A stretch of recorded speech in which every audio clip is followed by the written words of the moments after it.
Hi, everyone. Welcome back to another episode of our podcast. Today we have Sharmistha Das.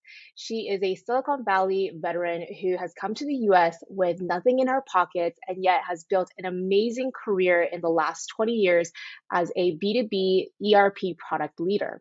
Working at Oracle for over 16 years, she's built HR, talent, and payroll cloud applications from 0 to 1 to digitally transform businesses of all sizes, translating their visions and strategies around people, processes, and technology. As a leader, Sharmista believes in building high performance teams, relationships, and partnerships with business leaders to reach their objectives. She's also an advisor and member in several community groups such as the Oracle Women Lead Forum, Natri, and Pacific Community Ventures, which we'll definitely dive into a little bit more in detail later in our conversation.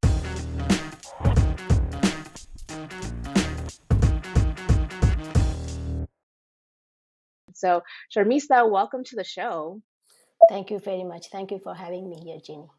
We're super excited. And as always, we start out with a rapid fire round of questions. Sharmista, are you ready? I am ready.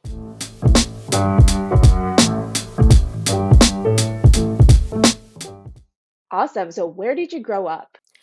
So I grew up in a city called Kolkata or Calcutta. That's in the eastern part of India.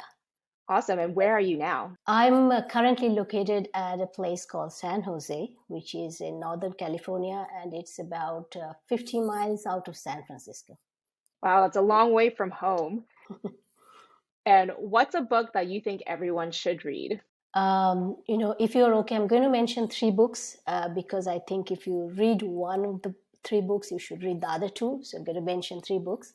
And I actually read a lot of books on, brain, mind, thoughts, and all that stuff. So I read a book called, it's written by Stephen Fleming, and the name of the book is Know Thyself, The Science of Self-Awareness.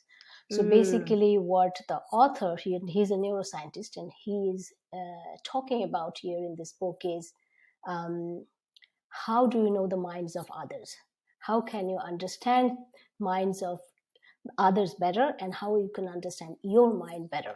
So, basically it is called, it's a book about metacognition. So it's like thinking about thinking. So it's cool, kind of, when I think about it, it's just like profound. It's the kind of way you become more empathetic when you can understand how you can read your mind better and how you can read other people's minds better. So that's one book. And along with that, I will mention 2 books. Both of them are written by Dr. Byzantine, and she's a neuroscientist as well.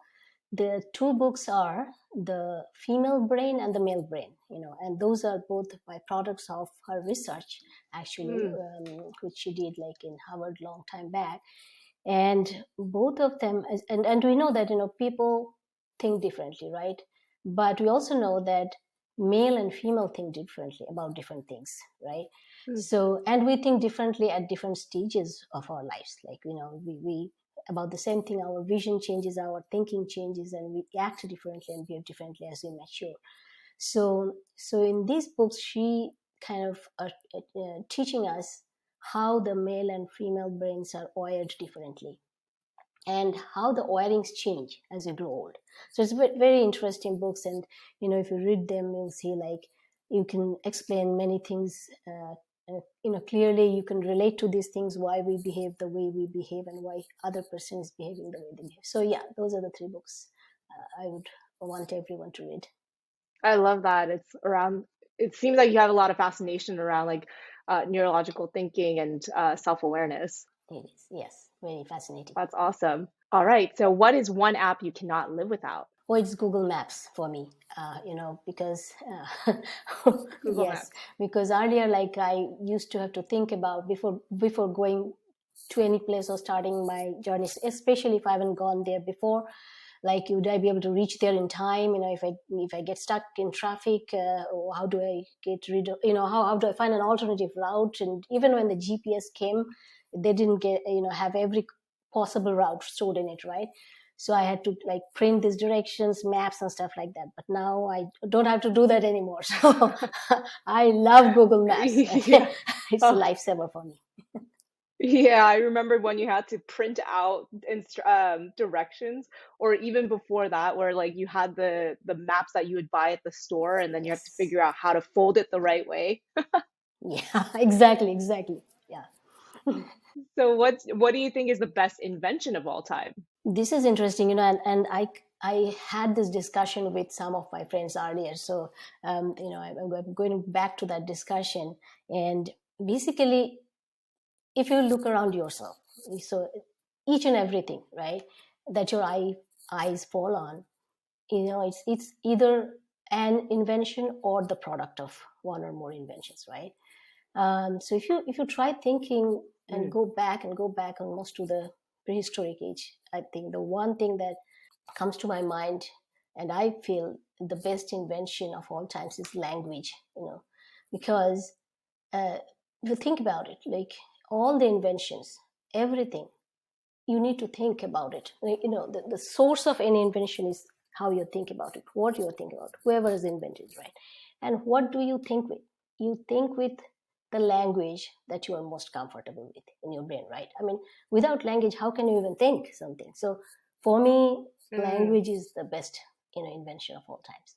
Wow. That kind of goes back to the books you mentioned, which is like, neurology and like having consciousness, right? Like without that consciousness and that language, we would just be barbaric. We'd be animals. I love Yeah, that. yeah. And what's your all-time favorite personal accomplishment?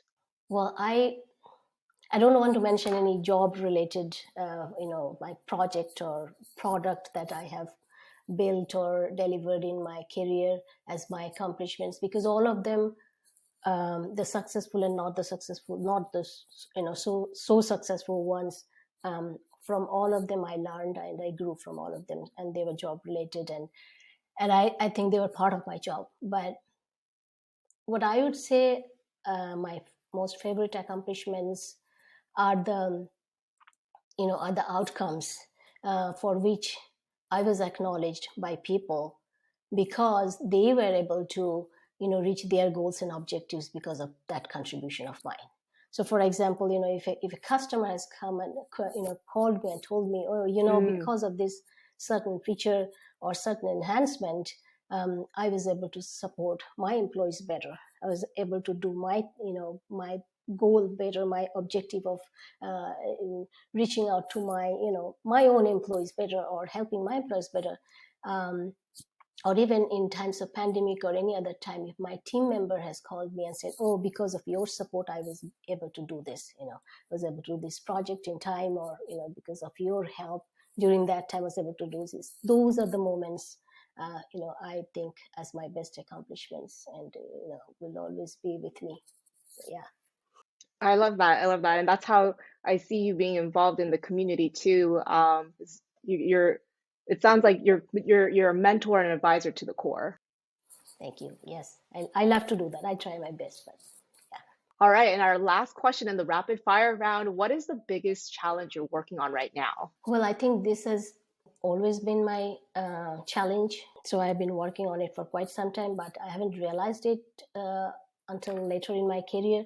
So I would say, networking is a big challenge for me. I mean, the word networking, and I think I recently read an article by Debbie Liu. You might have heard about her. She's the CEO of Ancestry, and she talks Mm, about networking. And you know that this word networking sometimes has kind of gives you a feeling of, oh, it is something that you do for your own selfish intentions and all that you want to get something out of someone, and because, and that's why you're networking. But networking is not like that. Networking, we sometimes avoid, because we think, well, because we try to get something, and maybe what that other person would think if I ask for her time, or for his support, or for her advice, or her his suggestions, all that kind of thing. But networking is very important, because it's not only for the in times when you need just a little bit of inspiration and advice and support, you can lean on that. Or you can also kind of go back and you are facing something in your life, either in your personal life or your profession, you will remember that some person Mm. that who has most probably gone through the similar kind of thing and are facing the same thing maybe in their career. And then you can go back to that person and, and say, okay, can you help me go through this, or can you give me suggestion on how to approach this? And people are really, most people, and research shows that most people want to help others. So it's not that if you go to someone for advice or support, that's any bad. But I always did not feel it that way, and I was like always hesitant to do it in the beginning of my career. But so that's been a challenge. I still feel hesitant times, but I want to overcome it, and I try to do my best. But yeah, that's something I am working on. I'm curious why do you feel hesitant in networking? You've been out in Silicon Valley now for 20 plus years. You advise and mentor other people. So where is that hesitation coming from? It's always, now I know at the core of my heart that it is not, you don't need to feel hesitant. You have to go and ask for support. But being a human being, I still am, have that feeling, oh, this person is so busy, like maybe this is a CPO, because this is a Mm, C-suite executive, and this person doesn't have any time for me. How do I make sure that I am making uh, that time, the time she or he is ready to give me, useful in some way for that person too, or meaningful for that person too. It's not only for my own help, but I also want to make myself somehow useful, or my time somehow useful or purposeful for that person. So that gives me a little bit hesitancy that, yeah, maybe I'm not able to do that. Whether that person would I be able to go back to that person again in that case? So these are the kind of thought that comes to your mind. But I have found most of the times, if I have genuinely gone to someone and asked for support or advice or anything, most of the time I've got response. But it's the initial mm, hesitancy that you feel like, well, I hope the time is yeah. useful for both of us, maybe much more useful for me. I hope it is to some extent useful and meaningful for that person too. So I guess that's the thought. Yeah, it's kind of like similar to having imposter syndrome, right? Where it's like, am I like, am I deserving of this person's time? Or Yes. like, oh, like, what if like there's no response, but it's that initial fear Yes. in our head. And Yeah. then once you do reach out, of course people want to help out. Yeah. People are naturally, helpful. Yeah. And so why is networking so important to you? Like I think you've mentioned before, like when we had our conversation before the recording, that building relationships with people is really important, right? So why is that the case for you? And that is, building relationship is one of the lessons, I would say. If you ask me that, what are some of the lessons that you have learned over your time, the last 20 years, I would say that is one of the most important lessons I have learned. And because what I was doing initially is, I started as an engineer in my career. And so for the for the early years, like about 7 to 8 years, I was like my head down in programming, doing programming all the time, coding and all that time, not thinking about anything else, because that's how I was relating my success with. If I can be a good programmer and can finish my task like in half of the time that I'm given, I have done it. So I'm like an overachiever Yeah. in my mind. In the meantime, when later on, I found out that as you go into your program, you organically build some relationships, right? So because you are in a team, so you have a relationship with your peers, your colleagues, your managers and managers and all that. But because I didn't pay much attention to some of those, to basically maintaining those relationships, I lost a lot of them.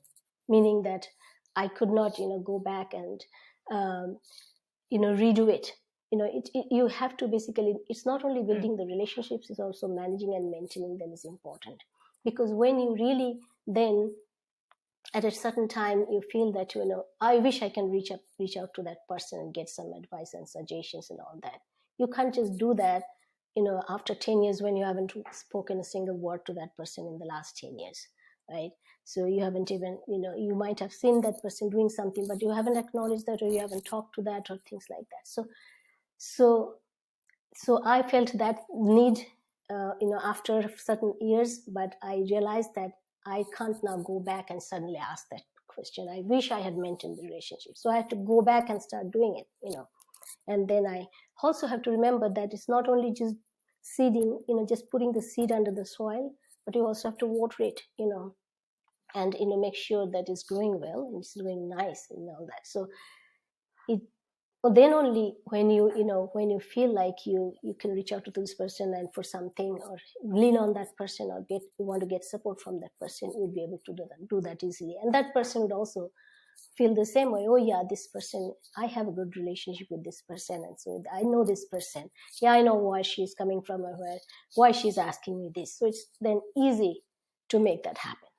So I felt that gap, while I was doing it. I didn't do it well. So that is why I think it's very important.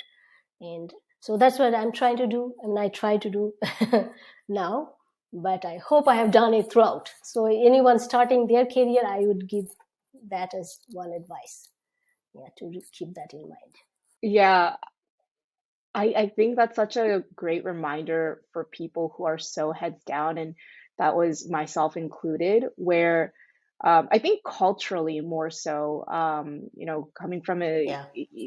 I'm Korean by background, and for us, like I've been taught that like get your grades up, like do your homework, Yes. work by yourself, basically, like get to the top on your own.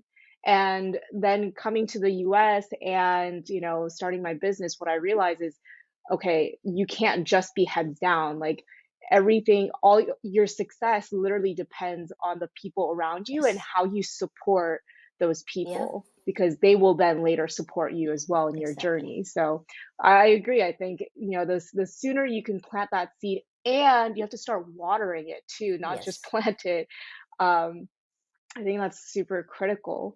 So, what would be your advice for someone who, usually when, and I'm not trying to stereotype, but usually if you do come from like a technical background, people have a tendency to be more of an introverted personality. So, what would you say, what advice would you give them on best ways to plant that seed and build the relationships now sooner than later? Yeah. So irrespective of whatever background, and I totally understand what you're saying, because I was like that too, because I came from a technical background, and and I was in technical background, but then when I moved from an individual contributor to a manager level, so basically when I started having a team, then you kind of see the a bigger perspective, a different angle, because now it's not your success anymore, it's your team's success, your team's failure, which are defining Mm, your success and your failures. So you have to look at it from, okay, what is team is doing, how you can groom and support your team to become a high performing team. That means it's just not having the team just finish everything on a deadline. That's not what I mean by high performing team. But what I mean by high performing team is basically, have you been able to groom your team members so that they can individually perform at their best level and be their best. That is how you make your team succeed. And if your team succeeds, then you are a success, basically. And and um, and you said, like, I think your question was like, how do you build relationships in your team, because that's in a professional area. What you should be doing is, for each and every team member, you have to spend time, right? So basically, you have to build a relationship by understanding them, by listening to them, by understanding their motivations, their aspirations, their constraints, because now you are you are the kind of the leader of the team, right? And not only understanding it, but also you have to act on it. And how do you act on it? You will have to see, okay, what are the roadblocks in their path to their goals and objectives? Can you help removing those roadblocks? Can you create a path for them so that they can achieve their personal and professional goals?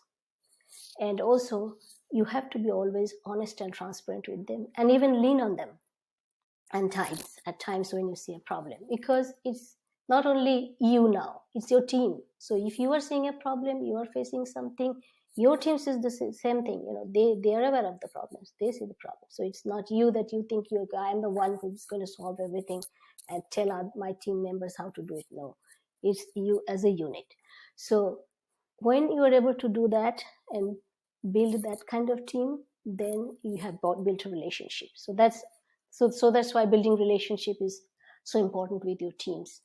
But in general, in a relationship, how you build is, I think, one word. You have to be very genuine and authentic about it. So basically, it's not that you are building a relationship for the sake of it. You build relationship by helping and supporting others, by getting advice from others, by getting suggestions from others, and doing the same thing for them, advising them, supporting them, and helping them. So it's a mutual, it's both ways. So that's how you build it. So it's, you do not think of you as an individual person. When you are building a relationship, it's a unit. So it's both ways. So whatever you are doing to the other person, you are supporting that person, you are helping that person, you are suggesting something to that person, you also will be expecting that same kind of, or build a relationship so that you can go to that person for the same thing. It's not one person is here and one person is there, like that.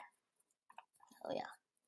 Yeah, I think you make a very good point there, because oftentimes what I see with leadership is that uh, they they're quick to help their team members, but I think they often forget that you also have to ask for help the other way around too. Like, as a leader, you can't be doing everything. You're going to burn yourself out. So how can you be vulnerable, be genuine in building that relationship by asking for help from your team members, not just giving help, but also asking for that help in return too.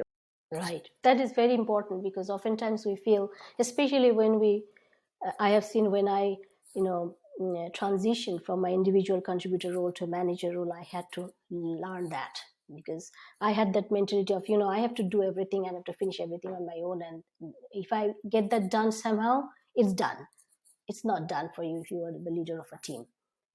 So that's a very important mindset that you have to develop, that it's now your team. So yeah, so that is very important. Oh yeah. There's an old African, I think it's an old African proverb that says, if you want to go fast, go alone, but if you want to go far, go together. And I think what we Yeah. just discussed there is exactly that, that you wanted to build up your team so that you can go further together on that, greater product vision or company vision. Yes. And speaking of, helping other people or helping your team, I'd love to dive in a little bit more into the advisory role that you play. So you're part of a few different groups. There's the Oracle Women Lead Forum, NA3, which is the global community of South Asian professional women. And you're also a pro bono advisor for small business owners with Pacific Community Ventures. So I'd love to dive in. You're very hands-on with the community. Yes. So maybe I should talk about one or two of them. So when I was at Oracle, I was part of the OWL, it's called Oracle Women's Leadership Forum, and they of course support all the Oracle leaders, the women leaders in that company in different ways. And the next one, the NA3, is actually it's an org which has been started by a few South Asian women, and it's basically a group of South Asian women leaders, trying to help each other succeed. Basically, that's what it is. So of course they have leaders of different levels in that organization, and they it's a very vibrant community, and I'm glad it's there, because you can see people like and like-minded people. And it is important, right, to see people like you in leadership positions and doing things and facing the same kind of problems and that you face. And so it's just not only advising or helping each other success, it's also for sometimes in those times when you feel like, well, are you the only person that you're facing these all kinds of things? But when you go to this community and talk to the people there, they will say, oh yeah, I know of a situation where I have seen this. So Yeah. this is a place. So this is a place where I can really go back and talk to people and get validated and get help and all that stuff. So yeah. And the last one, that was besides I work as a pro bono advisor, for small businesses, and that's very dear to my heart because I really feel small businesses are the fuel of the economy, because they help the economy grow, and they're basically the bedrock of the economy. So what Pacific Community Ventures does is very unique, and their mission is, of course, to help small businesses survive and thrive with the help of their good job, good business model. They have a model actually. So basically, as part of that, they ask for volunteers who have different expertise in different fields, like maybe in HR, marketing, or sales, or strategy, or different things in different areas, and they will ask the leaders to come and give advice to the small business owners. So it's not only like, but it's not, again, I have found those relationships that I've built with those entrepreneurs very, very, I think it is more a growth for me than for them, because I see the problems they face, how they navigate through those, and especially in the times of COVID, I've seen how they have had to go through this. I feel myself very lucky and humble that I was I know some of them, how they've gone through those, and was able to be part of their journey, at least as a little. Maybe I did a very little thing for in their journey, but I feel very proud to be part of their journey. And this is in San Francisco. Actually, this is a San Francisco based organization. It's called Pacific Community Ventures. So I try to tell all the people, and I'm not telling you now also, come and be part of this this wonderful organization. This is just great. It's like it's a mutual way of learning and growth, I would say. When you work with these entrepreneurs, small business entrepreneurs. Yeah, so it's almost like you're getting to be part of their journeys without going through that pain and suffering that they're going through as business owners. Because I have expertise in the HR area and payroll and the talent management, all that stuff. So I would talk to them about those areas, like when they're maybe they don't have as much budget to hire resources, and they are having some problems with how they would pay staff, or how they would do their policies in their companies, small businesses and all that. So that's how I get involved and work with them. But they are people from all expertise who work with them. Gotcha. So what would you say, because you said you feel like you're growing as you're mentoring. So what are some of those uh, learnings that or takeaways that you can share with the audience today? Well, the attitude they have, the passion that they have. So when you advise these small businesses, so they have a passion for that particular thing they're doing, right? So they want to make that successful in whatever way they can, right? So they are trying to get help from everywhere. They're leaning on others. They're getting suggestions from others. They're trying to find and get themselves educated and work hard as much as possible to make that successful. So that kind of attitude, like having the confidence and courage in yourself to make it happen, and especially during the COVID, I have seen some of them like go through these troubled times and come out of it. That is something that I think every person needs to know, needs to see and learn.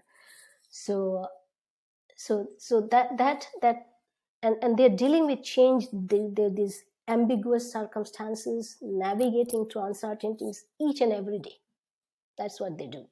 And And so it's the thing to learn from them. So those are the things, I guess the greatest takeaways for me are like how to deal with the uncertainties, how to deal with the ambiguous circumstances, how to be courageous and confident in the face of all those. So yeah, that's my greatest takeaway. I love that. I love that. And it's almost like, when you're going through those hard times, just knowing that there is a light at the end of the tunnel. I think a lot of times people get lost because they're putting in the work. Sometimes you don't see the result, but if you have the vision and you tell yourself, okay, if I'm putting in this work, there's going to be Yeah, results at the end. And sometimes it's all about having that right attitude yeah, that things are going to work out. And I don't want to sidetrack too much, but like I journal every morning, and one of the things I actually journaled about today, because I'm back at my parents' place right now, and I'm sitting in the room of where I used to go to high school. So this is where okay, oh, this is okay. yeah.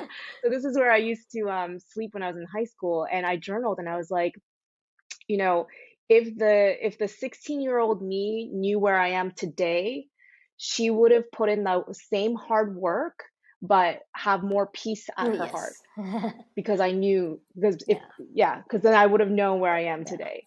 But back then I didn't know. I just, I was working hard. I was stressed out. I had all this anxiety. But I think, one advice that I would just kind of put on top of what you mentioned is have that vision, and with the right attitude and asking for the right help from people, you're going to get to that journey one way or another. yeah. I mean, none of us knew, I didn't know 20 years back some of the lessons that I have learned over the years, right?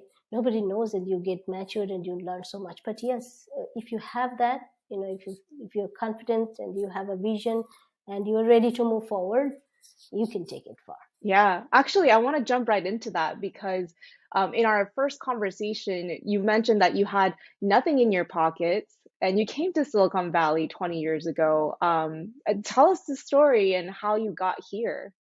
Yes, that's the story. And even when I think back, I sometimes wonder, like some little decision can make so much impact, on someone's life. So that was like, I grew up. I told you, like, I grew up thinking that I would become a mathematics professor because I majored in mathematics.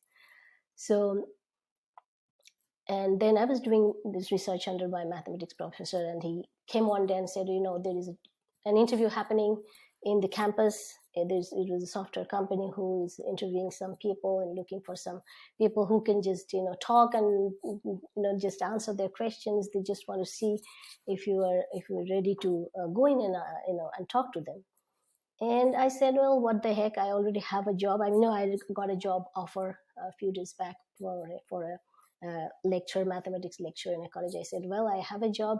Let me just go and see what they're asking. So I just went there. I didn't know at that point that would just change my whole life. There'll be the inflection point for triggering the biggest transition in my life for the upcoming life. So I went there. I sat for the interview. I got selected, and then uh, they uh, they asked us to take a programming language course for a few months, and then I don't know how I decided. I decided to decline my job offer and came to US, with that job, with that little programming knowledge of a couple months, with nothing in my pocket. I didn't have anything.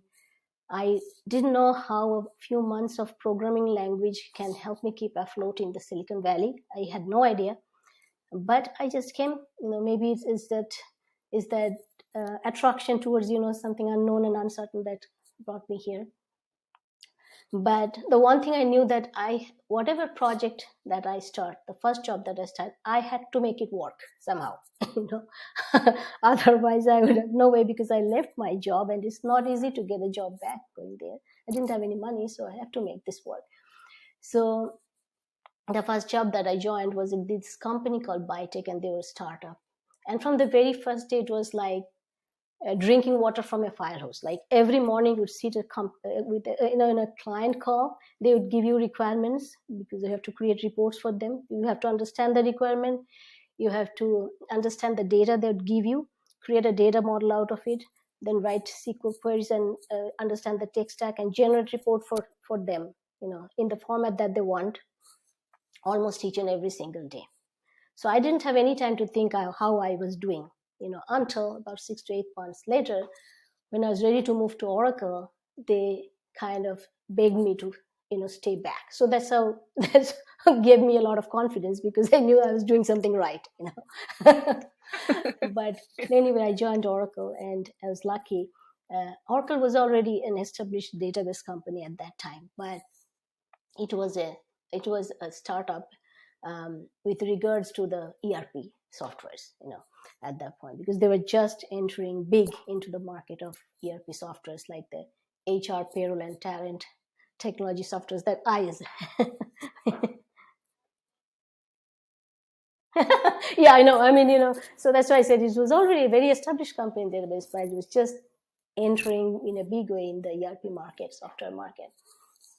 So I was lucky to enter the company at that time, and then over the course of 17 years or so, I became I found my passion of building products and delivering products of different softwares to the I worked with scores of customers, different business partners, all the way to do a lot of products to market, and after that, I joined in this company called Global Upside, which was during the pandemic time, and they were an account slash SaaS, tech startup basically. And there, in addition to my primary responsibility of being an HR head of product, I was the part of their steering committee, which was responsible for their internal digital transformation, which is basically like their data management strategy, their automation initiatives, and all that. So what I over, of course, I dealt with many products and business partners and all that, but the one thing that I saw over these 20 years is the huge paradigm shift in the ERP area, because when I started building the HR, payroll, and talent technology, at that time it was just how do you make HR professionals and admins' lives easier? They somehow need some interfaces to get the data, employees' data stored there, and extract those data when some people need it. But right now, it's like a whole different thing that HR tech does. The main purpose of HR technology at this point is to create the best employee experience in the employee life cycle.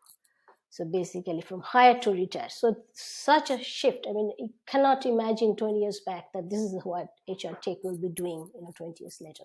And that, of course, has been accelerated by pandemic. But so anyway,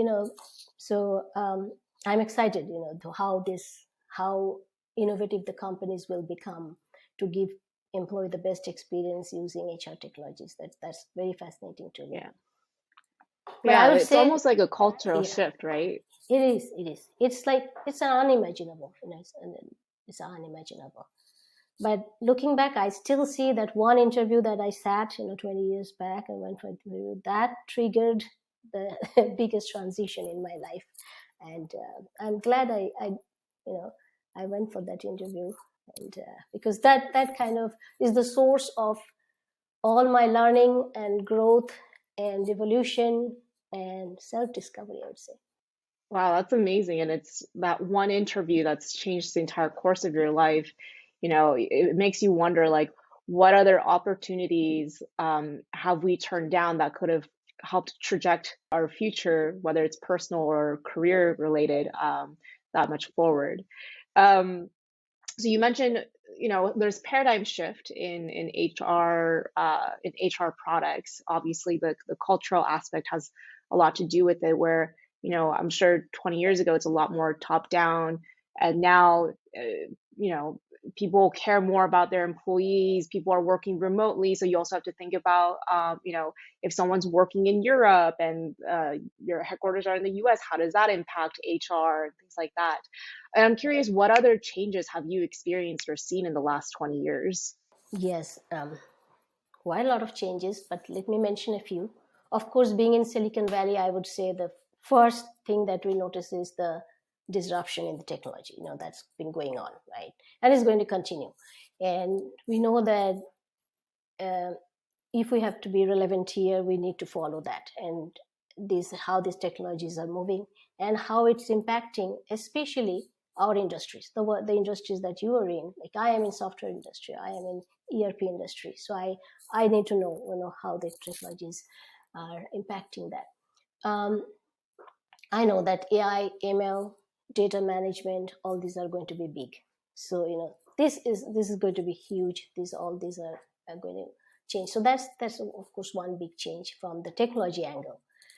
But from the other angles, one major change that I just mentioned is how companies, the corporations, now make it a part of their strategy, their business strategy, that they have to use the people, the processes, and the technology to their advantage to give the best people experience, to create the best employee experience in their life cycle, from hire to retire. That means you not only hire great talents, how do you retain them? How do you make sure Yeah. that you make them perform at the very best level, by giving them all the things that you need, technology wise, process wise, and also their personal goals and motivations wise, aspirations wise. You have to provide all that, all those in order to retain them. And then that is the secret sauce for, well, it's not secret anymore, for any company to survive in the long term. That is part of every corporate strategy now. And the third thing I want to mention, and this is very good, that there's a lot of focus now on diversity and inclusion and communities in engagement and environmental responsibility. So these are some of the things that we're seeing now, and we have we have miles to go in those directions. It's not that they're done, but there is a focus from every company on the diversity and inclusion part, the community engagement part, and the environment responsibility. But more things have to be done there for sure. Yeah, with every company wanting diversity and inclusion, how do you then incorporate more diversity, right? Because if everyone's recruiting for diversity, but it's hard, right? Like, then where do you tap into that? How do you create that environment? Because then you're just fighting for talent, right? Yeah, it's a challenge. It's a challenge, but then you also have to be intentional. From the higher up to an individual level, you have to be intentional about inclusion and diversity. How? Well, it has to be part of the corporate strategy, first of all, right? And you have to make sure that, well, just doing a strategy is not that. You have to make sure that you are actually have some measurements to really see that the strategy is being implemented and executed, that it's getting some results. That you say, yeah, we have hired this many people, we are able to retain these people, we are losing some people, and most of them are minorities or something. Why are we losing these people? So those are part of the strategy, corporate strategy. But then in the individual manager level, when you are in charge of a team, or hiring someone, you'll also have to make sure that in your team that happens, and that you are able to hire diverse people to get diverse thoughts. And not only hiring, you also have to make sure that you provide an environment for inclusion, right? Because we know that, like, how inclusion is important. Because, well, you can hire one person, but are you doing enough things in the team to make sure that that person is feeling included? That is very important. So that means you have to have measures in your team to make sure that, well, this is I for example remember from when I started my career. If I was the only woman in a meeting, and I was trying to raise my, say something, and then I get stopped by someone, or got talked over by someone, uh, you know, no one is there to come and say, well, I want her to first finish what she was saying, right? But as a leader, if I now see it, I would help that person. If I see someone is getting stopped over or talked over by someone, I said, okay, let her or let him finish what she's saying. So these are the things you need to also be doing in the individual level, in order to support. It's not only the corporate responsibility; it's also an individual responsibility. Yeah, it's usually the quietest ones that are the most dangerous, right? Yeah. I mean, so I guess where's the balance between, because I think this is such an interesting topic because everyone's talking about diversity, everyone's talking about inclusion, but at what point is it too much like diversity for diversity's sake where you're losing out on merits and real skill sets just to hire for diversity? What are your thoughts on that? I don't think that corporations just hire for the sake of diversity. Like they don't have you know maybe they have some percentage, they have some metrics or something. Well, out of the number of employees that I'm going to hire next year, 10% or 50%, whatever X percentage should be, people from the minorities or something. In my opinion, that is needed, because already we are suffering from the reason that we do not have diverse workplace. So we have to make that intentional, or make that extra effort to bring in people from diverse backgrounds. So that doesn't mean that, well, if one, you do not look at merit at all.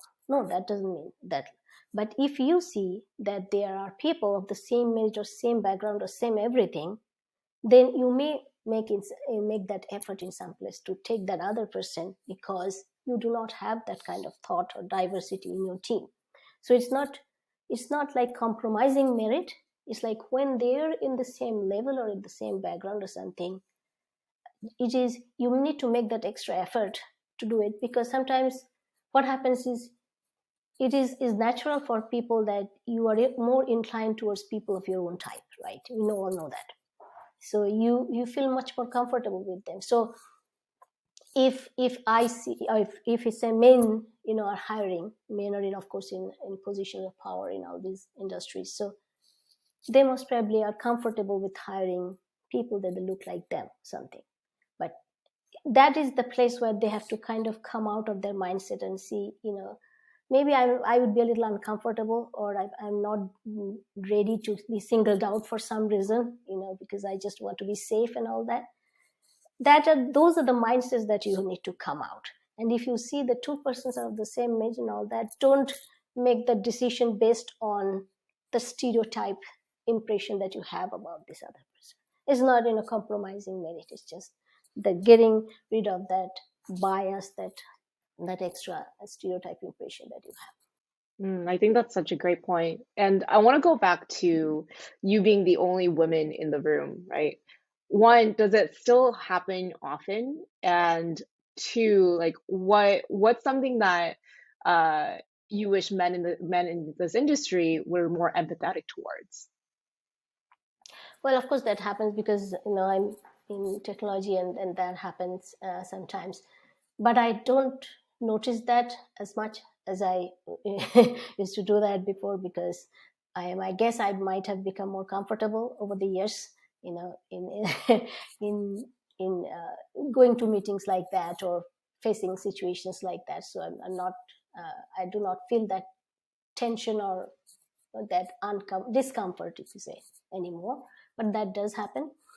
um, and I think all people, people in general, are uh, are uncomfortable with changes, right? They want to just go along with the flow. They do not want to go out of comfort zones. They do not want to be singled out. They just want to play safe, right? That's the in general our psychology. And men are in, of course, in position of power, and they can make huge impact and huge changes. So they have to understand that because they're in this position of power and they can make this impact, they would have to do that extra effort of lifting people from these minorities or other diverse backgrounds, so that we can do this journey together. Because who are our customers? Our customers are diverse. The people who we are selling our products and services to, they are diverse, right? So they want to see this diversity. So we need to have these diverse thoughts in the people who are building these products and services. So it's for the benefit of everyone. The journey needs both the people, all the people together. So, and it's an impact that is not for the current generation only. If we think about what impact it will leave on the future generations, like on our granddaughters, or daughters, or nieces. That's why you want to do this now. It's not just for for your peers or someone. So yeah, so that's what I think. You just have to understand that we are allies here. Yeah, I think you came up with you mentioned such a great point about like, it's think about your customers. They're not just the one type male, whatever it is. It's so diverse. It's only becoming more diverse. So empower those in your team. Encourage others to feel empowered, and hire for diversity so that you can then better serve your customers. And curious if you have any horror stories or fun stories of being a woman of color in this industry. I have plenty, but I'm just curious if you have one of your own. I would say my journey as a woman of color or woman leader, it was challenging and at the same time also rewarding. The challenging in the sense that we have faced those stereotypes, and I'm sure you have faced those too. And I remember, like, in one party, there was one gathering or somewhere, and two of us are women there at that party, and I think we were trying to cut a cake because it was someone's birthday we were celebrating, and then I think someone pointed to me and said, "Well, I think you were good at cutting cakes. Okay, you can cut the cake." So those are the kind of stereotypes and things that you had to face, right? But then you also had the opportunity to, because you are in that position to show, may not be just right away at that time, but in the course of your journey, to show, well, yeah, maybe I'm good at cutting cakes, but at the same time, I'm also good at this other stuff that we are doing. So you can break those stereotypes that I'm just not good at cutting cakes. I'm also very good at this other stuff that is needed by this business, because I can drive the business too. So it's both challenging and rewarding, because you had to face those, but you also had the position of making changes that would help not only for people around you, but also for the generations to come. So that is why it's so rewarding as well. So, yeah. I love that. I got a bit of goosebumps when you said that, because it's like, yeah, it definitely is a power. It's challenging, but if you can overcome that, like, you can harness it as power for you and the future generation. For one thing, for me, what I've learned in my journey is that what used to feel like challenges back then, it's like I would almost victimize myself, like, oh, this happened. And like, I'll give you the first example that came to my mind was, I think this was like the second year that I started my business, and my team and we were at a conference, we had a booth.